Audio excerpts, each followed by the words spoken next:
বাংলাদেশের সাধারণ জনগণের এবার মার্কা হচ্ছে দুইটি, একটি হচ্ছে দাঁড়িপাল্লা, আরেকটি হচ্ছে ধানের শীষ। সুতরাং বাংলাদেশ জামায়াতে ইসলামের উচিত হবে যত বেশি আসন নিজেদের কবলে রাখা যায়, ধরে রাখা যায় তত লাভ। কমপক্ষে 250 আসন তো ধরে রাখতেই হবে।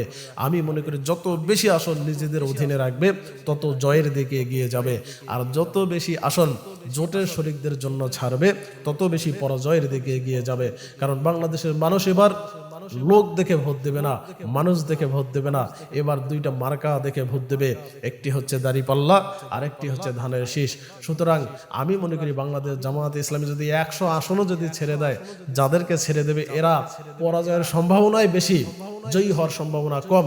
সুতরাং বেশি বেশি আসন ধরে রাখতে হবে এবং বাকি ইসলামী দলগুলোকেও এটা মাথায় রাখতে হবে। কারণ দেশের জনগণ এবার ওই দাঁড়িপাল্লা এবং ধানের শীষ দেখেই ভোট দেবে। সুতরাং শুধু আসন ধরে রেখে লাভ নাই।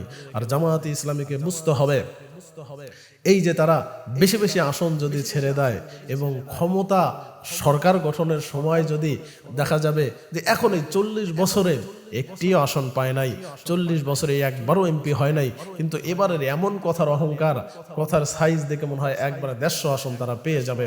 সুতরাং ক্ষমতা এমপি হওয়ার আগেই যদি এমন মনোভাব থাকে এবং তারা বাংলাদেশ জামায়াতে ইসলামীর সাপোর্টারদের সাপোর্ট নিয়ে যদি 40টা এমপি হয়ে যায়, তখন তো তারা ইচ্ছা মতো মন্ত্রণালয়গুলো দাবি করবে। যদি ইচ্ছা মতো মন্ত্রণালয় না দেয় তখন বলবে তুই থাক, আমি বিএনপির সাথে গেলাম। তখন জামায়াতে ইসলামী কি করবে?